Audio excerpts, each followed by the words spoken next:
بسم اللہ الرحمن الرحیم۔ ناظرین، احمد شاہ ابدالی برصغیر کے مسلمانوں کو مرہٹوں سے نجات دلانے والا مرد مجاہد۔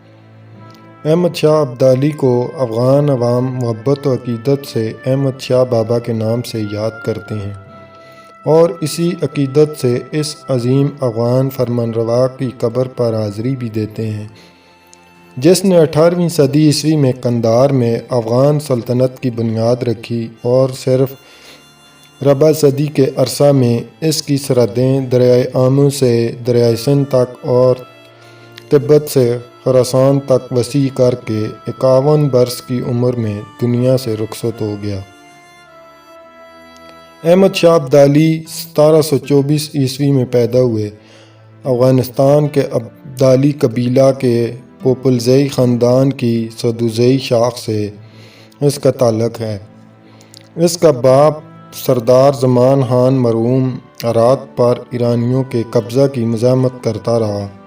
مگر ناکام رہا اور ایرانی ہرات پر قابض ہو گئے۔ اس کے بعد سردار زمان خان کے بھائی ذوالفقار خان نے ایرانیوں کے خلاف بغاوت کی مگر وہ بھی کامیاب نہ ہوا اور 1731 عیسوی میں ہرات پر ایرانی قبضہ مکمل ہو گیا۔ سردار زمان خان کا بیٹا احمد خان ایرانی فرمانروا نادر شاہ کی فوج میں بھرتی ہوا اور اپنی حدادات صلاحیتوں کے باعث ایک سپاہی کے منصب سے ترقی کرتے ہوئے صرف 23 برس کی عمر میں سپہ سالار کے مقام تک جا پہنچا، مگر 1747 عیسوی میں قزلباشوں کے ہاتھوں نادر شاہ قتل ہوا تو احمد خان نے دیگر افغان فوجیوں کے ہمراہ وطن واپسی کی راہ اختیار کی، قندھار میں افغان سلطنت کی بنیاد رکھی، احمد شاہ کا لقب پایا اور دردراں کا خطاب حاصل کیا، جس کی وجہ سے اسے درانی کہا جاتا ہے۔ احمد شاہ ابدالی نے 1773 عیسوی میں وفات پائی مگر اس دوران مسلسل مارکارائی اور فوجی مہمات میں اس نے اپنی سلطنت کو دریائے آمو سے دریائے سندھ تک اور تبت سے خراسان تک وسیع کر لیا، جس میں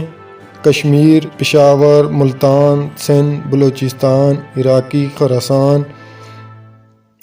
خراسان، ہرات، قندھار، کابل اور بلخ کے علاقے شامل تھے۔ احمد شاہ ابدالی نے ہندوستان پر 9 حملے کیے اور ایک مرحلہ پر لاہور اور سرہند پر قبضہ کر کے انہیں بھی اپنی سلطنت میں شامل کر لیا، مگر اس کا سب سے بڑا معرکہ پانی پت کی تیسری لڑائی ہے، جس میں اس نے جنوبی ہند کے جنونی مرہٹوں کی بڑھتی ہوئی یلغار کا راستہ روکا اور شمالی ہند کے اس خطہ کو، جسے آج پاکستان کہلانے کا شرف حاصل ہے، ہمیشہ کے لیے مسلمانوں کے نام مخصوص کر دیا۔ یہ وہ دور تھا جب مغل بادشاہت زوال کا شکار تھی۔ اسے ایک طرف سمندر پار سے تجارت کے نام پر آنے والی کمپنیوں نے، جن میں برطانیہ اور فرانس کی ایسٹ انڈیا کمپنیاں سر فہرست تھیں، دھکیلنا شروع کر دیا۔ دوسری طرف سے جنوبی ہند کے انتہا پسند ہندوؤں یعنی مرہٹوں کی فوج دہلی پر قبضہ کے لیے بے چین تھی۔ تیسری طرف پنجاب میں سکھوں نے اپنی قوت اور خود مختاری کے اظہار کا آغاز کر دیا اور اسی فضا میں ایرانی فرمانروا نادر شاہ نے دہلی پر قبضہ کر کے اس کی اینٹ سے اینٹ بجا دی تھی اور وہ قتل عام کیا تھا کہ تاریخ میں اس کی مثال نہیں ملتی۔ اس وقت حضرت شاہ ولی اللہ دہلوی رحمۃ اللہ علیہ جنوبی ایشیا کے مسلمانوں کی علمی و دینی قیادت کا علم اٹھائے ہوئے تھے۔ انہوں نے دہلی کی طرف ہندو مرہٹوں کی یلغار کو شمالی ہند کے مسلمانوں کے لیے سب سے بڑا خطرہ سمجھتے ہوئے مغل بادشاہت کو اس کے مقابل بے بس پا کر احمد شاہ ابدالی سے مدد کی فریاد کی۔ مرہٹے بھی اپنے مقابلہ میں افغانوں کے وجود کو سب سے بڑا خطرہ سمجھتے تھے اور 1758 عیسوی میں پنجاب کو افغانوں سے خالی کرانے کی مہم میں پشاور تک یلغار کر چکے تھے۔ اس پس منظر میں افغانوں کی یہ ابھرتی ہوئی قوت تھی عالم اسباب میں شمالی ہند کے مسلمانوں کا سب سے بڑا سہارا بن سکتی تھی۔ چنانچہ حضرت شاہ ولی اللہ دہلوی کی دعوت پر احمد شاہ ابدالی نے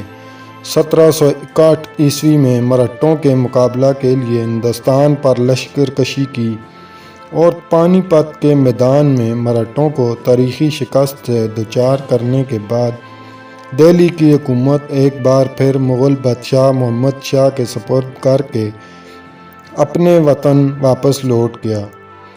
افغانستان کے شہر قندھار میں افغانستان کے معمار احمد شاہ ابدالی بابا کا مزار افغانستان کے شہر قندھار میں واقع ہے۔